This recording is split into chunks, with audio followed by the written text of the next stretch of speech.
Hello, everyone. Welcome to the program. This is Sunday Politics, live on Channels Television. I'm Sean Kimale here in Abuja. Tonight on Sunday Politics, we bring you an exclusive and perhaps unmissable conversation with the 2023 Labour Party presidential candidate, Mr. Peter Obi. This is going to be his very first extended sit-down conversation, an interview since the unveiling of the emerging opposition coalition platform anchored by the African Democratic Congress, ADC.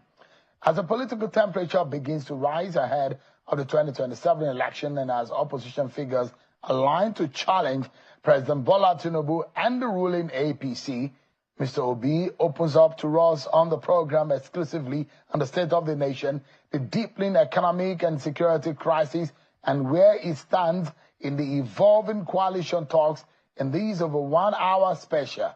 He speaks candidly about his continued role in the Labour Party, his assessment of the Tinubu administration, his thoughts on Nigeria's democratic future, and notably his position on a single-term presidency should he run again. It's a conversation loaded with insight, strategy, and vision. Once again, welcome to the program. And let me bring you the very first portion of our conversation with the 2023 Labour Party presidential candidate, Mr. Peter Obi. Your Excellency, Mr. Peter Obi, thank you so much for joining us. Thank you, Sam, for having me. How have you been? Surviving. Quite a while. Interesting. I saw you yesterday and in the ADC, the flag of the unveiling of the coalition platform. How did that come? Well, you can see what we said. The coalition just adopted a party for 2027. So we're trying to work together. You know, the opposition are trying to come together to work together for the sake of Nigeria. So what does this then mean? Does it mean that you are an ADC member or a Labour Party member? Today, I'm a Labour Party member, and I remain in Labour Party. But we have all agreed to work in coalition for 2027 election. And for that, we've just adopted ADC. Going on, other parties, other individuals are going to still come in. But it's just like an unveiling, like you used it before, an adoption, which will still go into bringing other people together under the same umbrella and saying, we want better governance for this country. We want to see more competent government with the capacity and character to do the right things. So at some point you are going to leave Labour Party, is that it? Well, where we are, the coalition, this coalition might have other parties that will come together, like it's happened in the past, and change the name of the party, anything. But right now we've adopted one party. The other ones are going to come in. So we can't say whether we're going to leave this or we're going to come into this. What is constant now is that we've all agreed to work together. The implication is a legal one. Whether or not, as someone who is intended to run for office, you have the ability to participate or be in two political parties, it then means that will affect your ability. There's a difference in between intention and being. I said I'm a member of this, you know, and I'm going to work with this group. So it's like, oh, well, I want to invest in this company, where they say, oh, you cannot be in two companies at the same time. But I have indicated my intention. I want to go into this. That is not. Well, you don't see it as anti-party. No. There's not an anti-party. No, because I don't think Labour Party has agreed to remember, we said for 2027. Say we're not in 2027, we're in 2025. It's clear. We've adopted this for 2027. So if I say I'm going to this, that doesn't say, oh, well, listen, I want to be sharing, I want to be able to be part of your dinner in the evening. That doesn't mean I should abandon my breakfast and lunch because I was intended to come and eat your dinner. No, we're going there. So we're going to go together. We are not abandoning where we are. At some stage, When that happens, you know. So you are thinking of being a running mate to Atiku. Is that the case right now? That's your intention? Again, Shehu, this is not in play. Nobody have ever discussed that. You know what I'm asking? People assume so many things. Nobody have ever discussed with me whether I'm going to be A or B or C. Shehu, I'm going to contest for the President of the Federal Republic of Nigeria. And I believe I'm qualified for it. You know the reason why I'm asking this? The coalition has been touted as Atiku-led coalition. And there are those who think that organization of coming together, that marriage is for an Atiku platform to run. People just assume anything in this country. And I don't believe in assumption. I don't live with it. I'm part of a coalition which will be able to produce a competent president with the capacity, compassion to save this country. And you look at the assemblage in that room. Some have described them as geriatrics who are old and done politically, who have been former this, former that. And this is Peter Obi, and your reputation, you know what your reputation is with the Nigerian people. There are those who think that Peter Obi stands for a ray of hope, a beacon of hope for a lot of young Nigerians. And your association with some of those who have been described as spent, former this, former that. You don't think that there's a problem, that it's a contradiction? Shehu, when a leader comes into the scene, you lead everybody. Your job is to change. You change the old, you change the young. You don't just say, oh, my job as a leader is to change those who are not even, and if you look at it, it's about everywhere in the world. Those who brought out change everybody. Even for those of us, I'm sure it's in Islam, it's within the Quran, it's in the Bible, that those who are actually like Paul, who was previously Saul, who actually wrote everything, was one of those who were major persecutors of Jesus Christ and his team. But God changed. They want good governance. So like a Messiah, that's what you want to be? Whatever you call it. A political Messiah. It's not for me to say, oh, this one is bad, this one is good. No. It is for everybody to come together and show that you can do things better. Is it not contradictory, though? There are those who say some of them had planned to sustain military rule in Nigeria. Some of them had run severally in the government that Nigerians thought that had failed. And you say you want to reform Nigeria. Is it not contradictory? In fact, you need some who have been in bad government. Their experience is critical. I can tell you one of the major companies in the world hired 2 people who have worked in several failed companies because they can tell you what happened, why they failed. You need the experience of those who have failed and those who have succeeded to move on. And I need everybody. You need everybody. It is a critical experience because they know what can fail a system. And they know what was wrong with the system. So you need everybody. So if you want to serve, you must serve everybody. In all of this, the ultimate goal and agenda is to ensure that 2027, this government and this party, APC, led by President Tinubu, is swept out of prominence. That's the agenda, isn't it? Yes. And by all means, you are going to pursue it. We're not going to do it by all means. We're going to do it by all lawful means to make sure, because we've seen the failure, we've seen the incompetence of the government, we've seen they don't have the capacity to do the job. So you just have to do for the sake of our children. If this option, one of the options is for you to be a running mate, you will still keep it? There's no option here, Cyril. We're not talking about options. Obi has to be on the ballot. Well, the rest is for Nigerians to decide. Let me ask you, is there anything specifically that has been happening in Nigeria since the 2023 elections that has strengthened your resolve to want to run again in 2027? You could see it everywhere. We have an incompetent government. As president of Nigeria, I'll bring civility and order in governance. I'll govern with the Constitution of Nigeria. I will respect the Constitution of Nigeria. I will govern within the laws. The government will obey the laws. I will do appointment by federal character.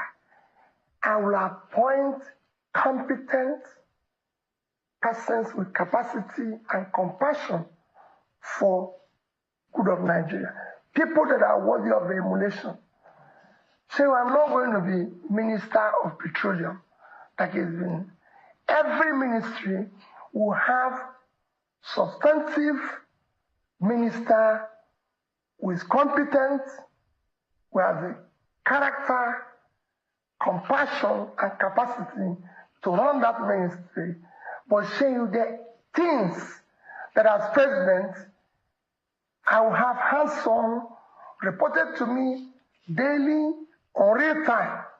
Number one is security of life and property of every Nigerian citizen. Number two is basic education of our children. Because we must put those 18 million people as of them.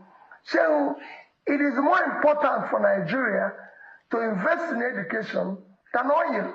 The human capital of Nigeria, considering its population, is a huge asset. I will make sure that hands-on, I know anything that happens about health of Nigerians, starting from primary health care, ensuring we increase the insurance coverage, where the rich will pay, where the poor will benefit, and everything. So I will make sure that I know real time what happens with agricultural products, which will drive the foundation of our manufacturing. I want to know what power we are generating daily and distributed daily. And I want to look at the SMEs, the manufacturing, to ensure that they are properly supported with adequate interest rates. And I'd like to go into details of some of the crucial areas, because you campaign in 2023, and there are those who say, well, all of the things that this government said they would do are the things that Peter Obi also said he was going to do. And I'll come to those things in a bit. But all of these things you mentioned, you said you're going to do only in one single time of 4 years. Oh, yes, it's just to know what is happening to them daily. And you're not going to solve them overnight. So you don't want to spend more than 4 years as president? Should you be elected? That's it. So you can actually do all of it. You can actually. Nobody expects 100% result. They expect 100% sacrifice and effort. So we know we're driving there. So there's nobody that going anywhere is going in one day. But if we set out to go to Kaduna today, people want to see us in Kaduna Road. If we're headed to Lagos Road, we're in the wrong direction. What is happening now is that we're telling people we're going in this direction, but we're going in that direction. And so if you don't know where you're going, every road will lead you there.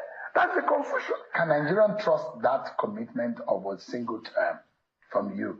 So I said it and I put it in capital. I don't need a day more than 4 years. In fact, the day and before, you fix Nigeria in those 4 years. It's not fair. I will show the direction of good governance. That's why I said. To what end is this one single? Why do you want to spend? The Constitution allows you. You've been a two-term governor. Why do you want to? In 2 years, there had been maximum damage. That shows 2 years can change it in good direction. People want to get up and see a president that cares, a president that shows compassion. So today we have a country without compassion. Leadership without compassion does not exist. It's a minus. It's not good for the country. Is there anything that you see that this government is doing that lacks compassion? So, in December 18th or thereabout, several children died in a battle. I think it was December 18th. On the 19th, the president of Nigeria flew from Abuja to Lagos for Christmas holidays. Say, I will not do it. I'll go to Ibadan. I will go and look for their parents and cry with them. The president I will show them. If the president went to Benue. No, let's let him know. No, 1 minute, 1 minute. Well, there was no compassion in that. People lost their children. People lost their children that will lead this country tomorrow. He didn't do that. He went for Christmas holiday. In Benue, he was not there for days. Saying, I will go the first day. And when he got there, he said he couldn't visit the community because of bad road. Saying, he has not gone to Niger State, where we lost over 200, and now they said it's 600 that they're still missing, and it's presumed dead. There is only about 15 minutes flight from Abuja to Niger. There's no compassion. So we have watched our president, top government officials in this capital of Abuja commissioning bus stations where we lost 20-something soldiers in Niger. So it will not happen. Is commissioning road more important than our soldiers that are dying? Is commissioning road more important than our children are not in school? So is road more important than children being in school? There's no compassion. There's no governance. I will not be, look at this week. This week alone, Monday, 30-something were killed in one of our states. Tuesday, 13 was killed in one of our states. Yesterday, it was over 10 in Anambra. This morning, it's over 13 in Sokoto. And our president is in island of St. Lucia. That is not even up to the size. Island of St. Lucia is 617 square kilometers of land. Minna is 6,700. Minna is 10 times the size of St. Lucia. In terms of population, St. Lucia is only 180,000 people. Ajegunle is 560. Ajegunle. So what is our president doing there? So that trip is a waste of time. Is that what you said? No. See, I won't do it. If I'm going to go to St. Lucia, that won't last more than 1 day. Our president has not even gone to any state for 2 days apart from Lagos. I will be in Niger State. I will be in Mokwa. If there's any place to stay longer, there is in Mokwa, where I have lost now 800 to 1,000 people. Why would I be there? He even gave some children scholarship in St. Lucia. When we have 18 million out-of-school children, with our capital, children are not in school. So that's no governance. The country needs governance. I mean, are we looking for saints to run this country? No, we're looking for competent persons with capacity, character, and compassion to do it. We don't belong to a gang of saints. No. Saints, even saints. No, Gregory. No. But you're not a saint. No, saints dwell from president and a combination of the great saints, Peter and Gregory. So it's not just I'm Peter. But in character, you're not a saint. No. In character, a leader must be somebody, I said, he must be competent. He must have the character and behavior, public conduct to show that this is right, this is wrong. Let me ask you, and I'd like you to clarify this, because I watch a lot of conversation around you, and around every major political figure in this country. How do you clarify this reputation that you worked for the Abacha government or in the Abacha government? I've never worked for government before I became governor. I can tell you that. Did you do anything special? Let me clarify for you. I've never worked for any government before. I was a very successful businessman. And everybody knows that. I was a very successful businessman. I built my business from scratch to something of a routine. As a businessman, I'm also part of those who were controlling trade in Lagos then. There was a time during Abacha's government, even happened during Obasanjo's government, there was a time during Abacha's government, because when Abacha took over, they said all ports, seaports and everything closed. So they came out with a policy that caused congestion in our ports, even in the airports. Goods were not being cleared, goods were not being exported and everything. And some of us felt, no, we need to go and see the head of state then, or at least the commissioner for Minister of Finance, who was I think it was Ani. So we came to Abuja, about 50 of us. We had an audience with the Minister of Finance and the President and the head of state then, and we were able to elucidate the problem we're facing. The President then directed the Finance Minister that he should take some of us who are the leaders, should just form a committee to decongest all the ports in Nigeria. And there were about 10 or 20 ports. Make sure that in each committee, one of us is involved. That's the only thing I had to do with the port. And then when we finished, which lasted maybe 2 weeks, 3 weeks, they said, it is now time to probe and reorganize the port, because I had written in one of my comments that Nigerian Port Authority is the only port I know in the world that have an office outside its country of operation. And couple that they've seen, they said, you become a member of the panel. He said, if anything, I was a member that tried to reorganize and sack people. Saying he has nothing to do with working government. I've never met Abacha. I don't know him. I'm not in the military. Saying everything I've done in my life is in the public space. Let's take a brief break, and when we return, our conversation with Mr. Peter Obi continues. Let's continue with our conversation.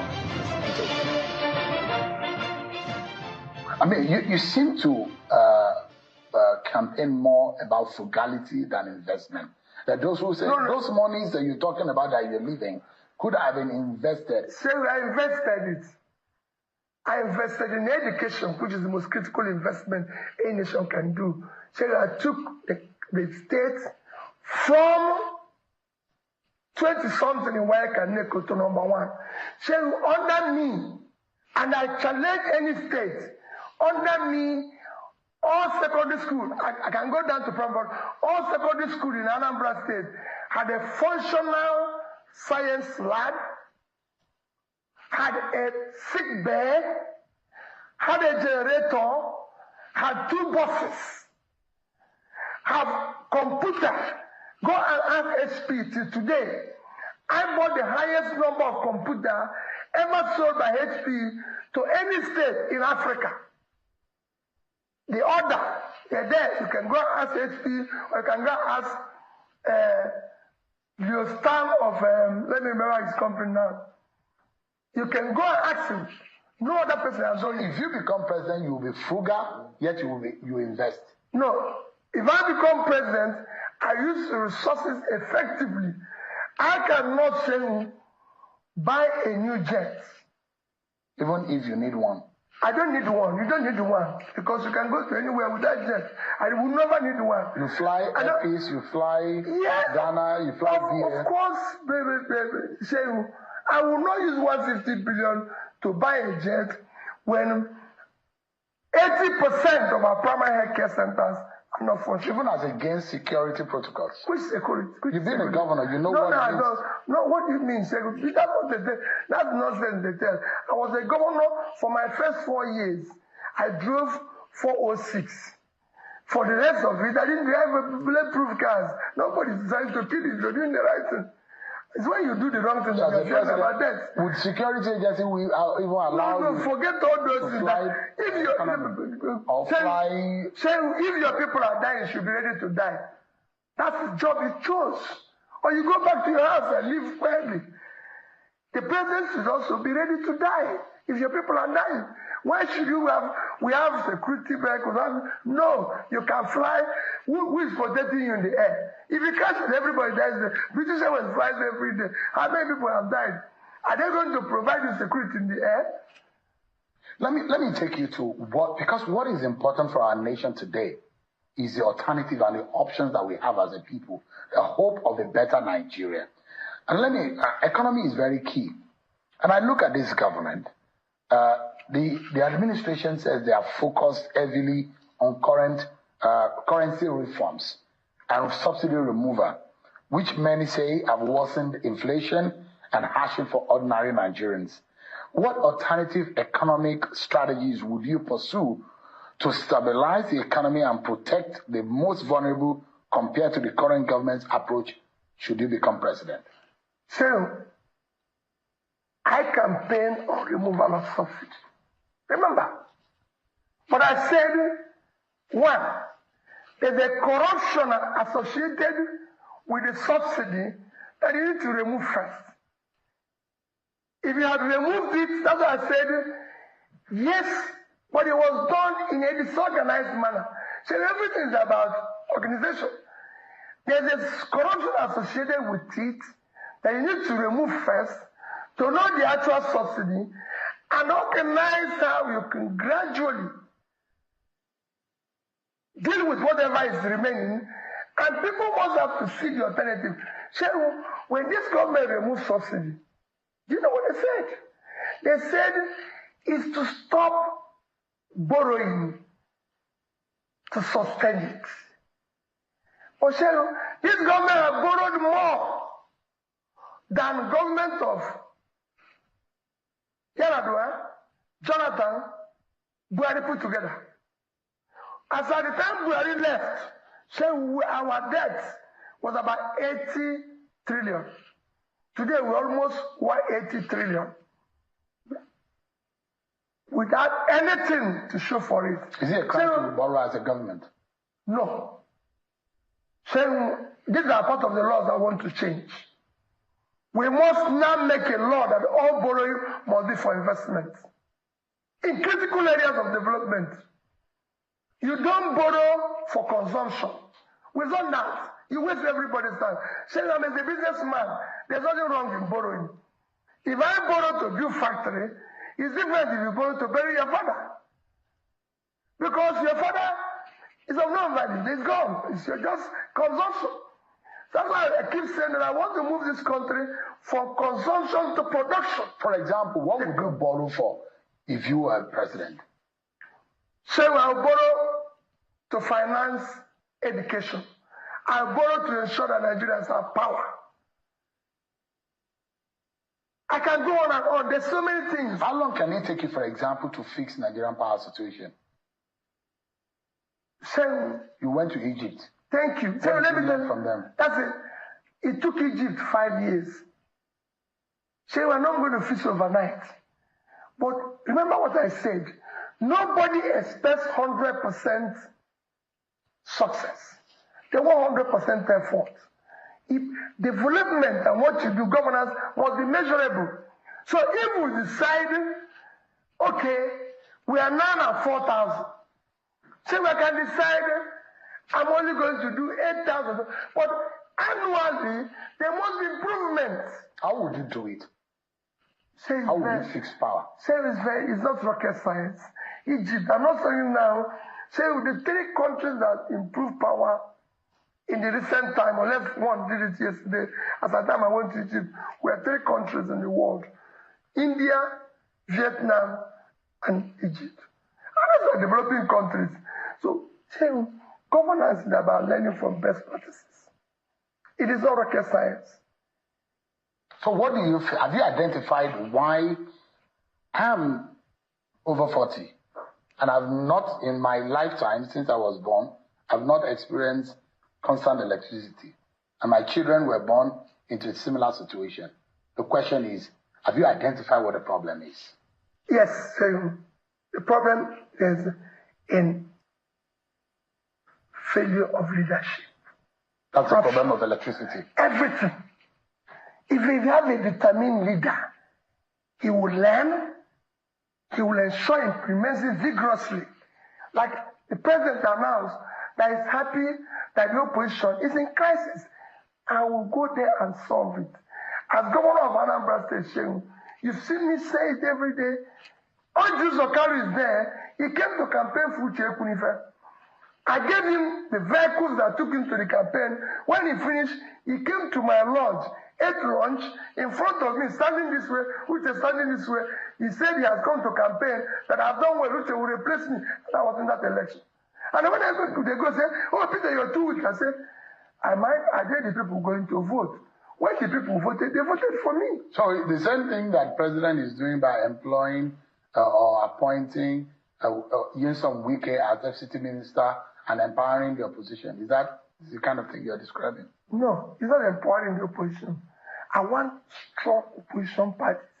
Let's say I'm president today in one party, I want strong PDP. I mean, I want a Labour. I want strong APC. I want to listen to them. I want to see democracy thrive.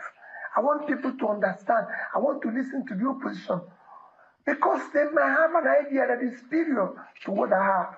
That is governance. Would you be forming something like a government of national unity and taking people who are not in your party to form government? Is that the kind of thing you would do? So we are talking about Nigeria.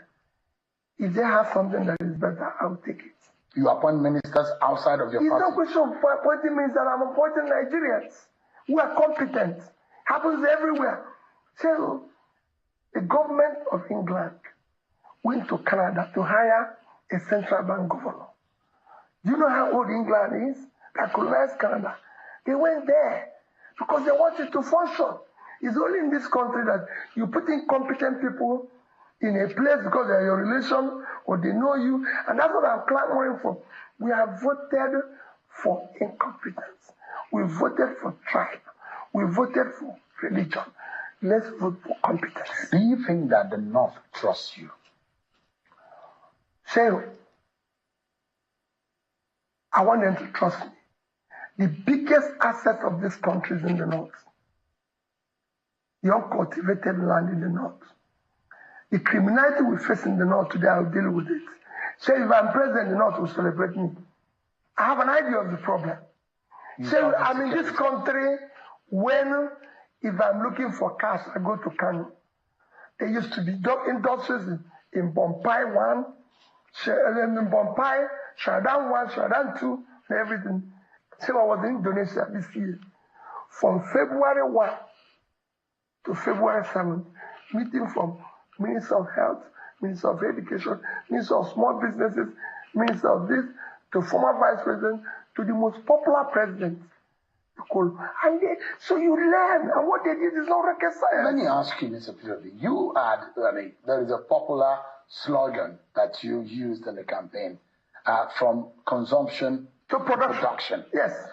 Is it not productive? Let me ask you, because there are those who have also criticized you that what industry did Obi even put in Anambra when he was governor? To start with as an example. But I'd like to take the Nigerian example. I mean, you know that industries. They have even used it as an example. The brewery, right? As one. Yes. But the big question here, we're looking at a bigger picture, Mr. Obi. We need to start looking at our competitive advantage as a country. Yes. Where will the jobs come the most? Where will the more money come as an alternative to oil? If you are president, where do you think you will focus the most in the very first 1 year that can give us that advantage? So, I might not turn it around the very first 1 year, but I can tell you, so we can make more money from agriculture than we make from oil. Any day, any time. I can show it to you. Which produce will you be focusing on? Say, we have all the produce. Why did you think? Go and look at the arrays. Do you know arrays, which the colonial masters did, were focused on where we were getting products. So there's so much. Nigerian land is so fertile that we can grow anything. You see, this not just say we're having a problem. It has one of the best fertile land on the surface of the earth. So the world is today is looking for cassava, they're looking for yam, we're not talking about Nasarawa. I can go. You are now that belt. You are now the one. As I say, we are now one talking. We have 54,000 square kilometers of land in Taraba. It's not Taraba here. I can grow all that. Which one would you focus on? All of them simultaneously, because it's an investment. That's why I said I will borrow and put in investment. You are now borrowing for production, not for consumption. Have you done the math? Oh, so it's very easy. I don't need to renovate conference center. There's no conference here. So I've done it as a governor. You ask which industries that I build. So one of the first places I renovated as governor was industrial estate in Onitsha. Go there and see the number of industries. Jonathan commissioned at least 10 industries there. So come, I will show it to you, including the brewery that is mentioned. That brewery is the biggest taxpayer in Anambra State. Pays government. You know. All right, we're not done yet with our conversation with Mr. Peter Obi, but we need to take another commercial break, and we'll be right back.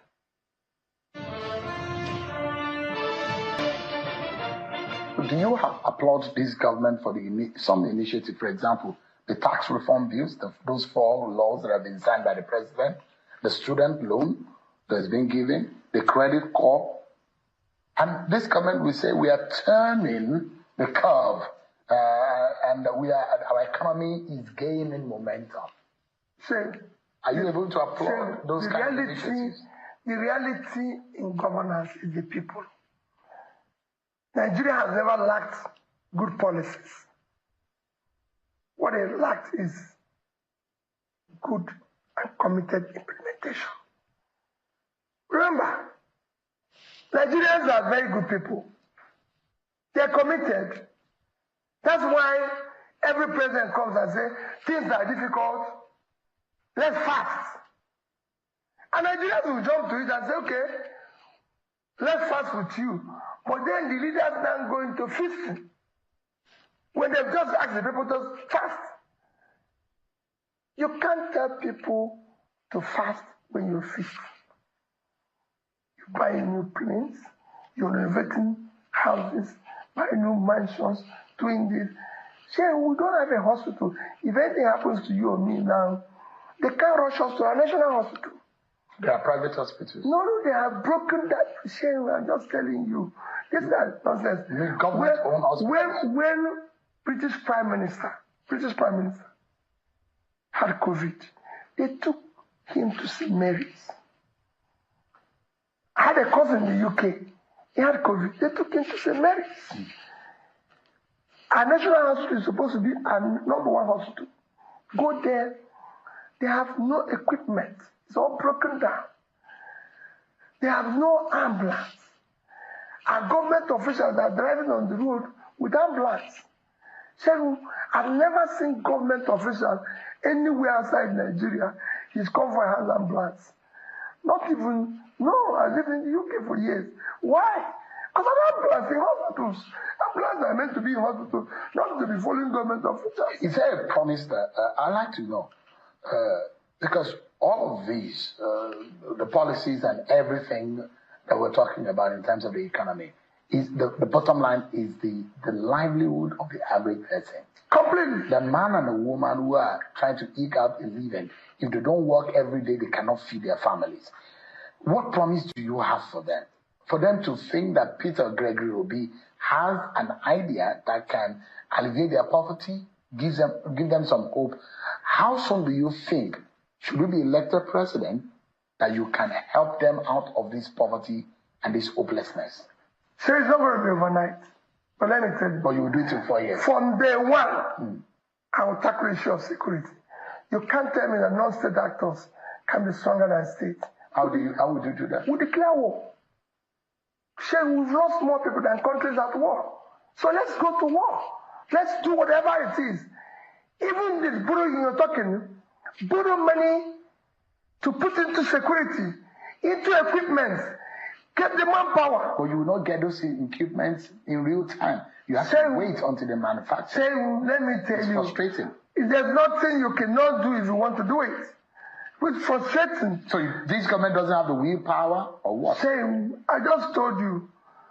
People are being killed. They are not even there. They are commissioning bus stations.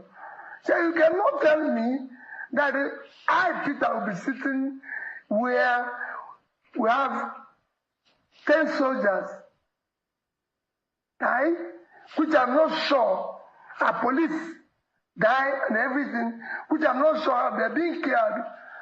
And my job is to sit for 2-3 hours where they're commissioning bus station. Say, we will not do it. I will shut it down and go out there. You declare state of emergency on security. No, if there's a war, we declare war. We can be at war. There's nothing wrong in saying our country is at war. You, by yourself as a commander-in-chief, go to the war front. I can tell you, Shane, I might not go physically, but I'll go. Because I'll be with the people there. They will know I'm with them. What are they? Yeah, if anything this have happened to me as a governor. I wish you can go and meet my police commissioners when we have problem. One is John Haruna. The other one is alive, Bello from Kwara. I told them we are at war. You must see me 24 hours. Ask them, or ask my commander of the army when I was there, Nenche, he's in Abuja here. Ask him, I told him we are at war. And Nenche, you can see me anytime.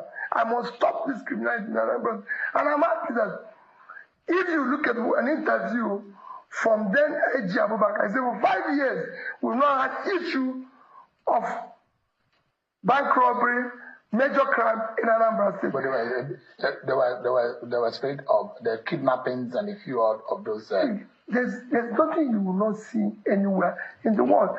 The kidnappings in America, they kill people in America. The difference is that if anything happens, there's a reaction from government. People want to see you have alternative, Mr. Obi, on how to solve, because we've been employing the same techniques over the years. Have you learned a new way to solving this insecurity problem? There is so many. Even I told you, there's what they call natural insecurity. That is pulling people out of poverty. So by the time you invest, the entire state in the north cumulatively, over the past 2 years, have not been able to support their SMEs with more than maybe, let me be generous, 50 billion. I've been to 2 states in the north who told me they applied for Bank of Industry. There's 150 billion used to buy a plane. I'll put it as a matching fund, just for example, and get another 150 billion, that's 300, shared by the 19 states, call it 20 states, so each will get 15 billion. Within this period, and you give it to these young people. So we have gone to prisons and see these young people that have problems. And I ask them, why did you do this? They have no job. They don't know where the next meal will come from. And if you don't know where the next meal will come from, so nobody can know or imagine what you can do. Let me ask you, as a governor, there are those who say the federating units need to play their roles. There's just a president of the Federal Republic and the 36 state leaders of 36 state government. The question is, issue of state policing come to bear. What would you be suggesting as the alternative solution in governing all of the states of the country and making sure that they are properly policed? So I will have community policing. I will encourage it. Local government policing, I will encourage it. State policing, I will encourage it. Federal policing. So as governor, every community in Anambra State have community security system employing 10 to 20 persons paid directly from my office as governor, was paying for the security personnel that was manning it. So if you stay in one town, the radio, you cannot. The 3 major criminals that were operating in the southeast, everybody knows them. You will not know because of their Igbo names, Ofaku, Oisikanku, and Welcome to Anambra State. Because once you sit in one town, the radio, they must get you in another town. So I would do, that's why I said, I would do whatever it is to secure the country. Security is number one. You say nobody's going to come and invest in Lagos if you hear there's bomb in Boronu, because there's no way the bomb will come to Lagos. So you need to, the reputation of your country in terms of security, in terms of local investment, is critical for it to. I mean, when you touched on the issue of the security in the Southeast, there were those who criticized you, that you never came out to condemn the role IPOB and those who were the agitators and those who were asking for sit at home lead and some of the killings that happened. Still, they are not following me. I've condemned killings everywhere, even the one that happened in Anambra yesterday. We're talking about the role of IPOB. I said I've condemned everything. The only thing I said about the agitators, let me tell you now. So it doesn't matter what, there's Yoruba agitators, there's other agitators, there's Israel agitators. I will talk to all of them. There's nothing wrong with agitators. Anybody who says, okay, come on, let's talk. You must exhaust reason, you must exhaust. But see, I see all those functionalities as a function of a dysfunctional, is a result of a dysfunctional society. If you do the right things, all these things will collapse on its own. So what I'm going to unleash here as government, somebody who works in government, will change it. Would it be canvassing for a political solution to the case of Nnamdi Kanu? For every one of them. I mean, why is it being held? It doesn't make sense to me. Some people say because he used vulgar words and everything. Is there anything wrong? I've not seen it. People just say, oh, using vulgar words. You say, it doesn't bother me if I'm president, whether you call me thief, call me a less man, call me idiot, which they call me today. It doesn't bother me. My duty as a leader is to the common man to put food on their table. Well, if you are talking about the situation in the Southeast, is it the same way you handle the agitators and those who are killing in the Northeast and the Northwest? Remember what I said. Different? If there are people I can talk to, I will talk to them. But remember what I said. Once I exhaust reason, I'll deal with it. Let's say tomorrow we have a bandit by name so operating in the Northeast. I will look for him. Quote me anywhere. But, remember, that is just establish a link to say enough is enough. Afterwards? Deal with it decisively. Are you happy with the peace and the quiet in the Southeast after the arrest of Simon Ekpa? There's no peace anywhere like I know in Nigeria now. So for me, I just told you they killed 10 yesterday in my state. Is that peace? People are being killed everywhere in Nigeria. Everywhere. Let me ask you quickly, yes. Mr. Obi. A lot of your followers believe so much in you. And those who do not believe in you, they don't think that you're the right man. Why do you think that Nigerians should trust a Peter Obi that will give them hope and will give them focus? Can they trust you? Shehu, everything I've said, I did. As governor, when I was campaigning to be governor of Anambra State, I said I'll fix education. I'll make sure I improve in education. There will never be a time children will not be in school. I can show you education increase. It became better. I said we're going to deal with the issue of health. We didn't have one single school of nursing and school of midwifery. By the time I left, we have more schools of midwifery and school of nursing today than any state. Shane, I talked about rural roads, opening up rural. You can go on and on. It is not the same. So Nigerians can. Like I've said, no. So you have the solution. Shane, what they can, when I talk about corruption, see, we have fight corruption head on. Head on. And I said it. If you, who is number one, either at national level or state, is not stealing, your wife is not, your family is not, reduced by 50%, then an experiment to it. I've had people now who say, oh, but you're corrupt. But Shehu, I left 36 billion naira I would have stolen. I left $150 million I would have stolen. So have you ever seen a thief leave what he can steal? People will make reference to the Panama Papers and some of the crimes. So I ask you a question. Have you seen a thief leave what he can steal? Even in the church today, you go say, take your phone, mind your phone. Because there's no thieves come there. No thief have left what he can steal. So when they talk about Pandora Papers, I say go and investigate it in full. So, you know, we exaggerate here. That is a legal entity for estate arrangement. So we will focus on the critical areas of development. Mr. Peter Obi, it's a pleasure talking to you. Thank you so much. And I wish you the very best in the coming days. Thank you, sir. Thank you so much. All the best. Thank you. Thank you.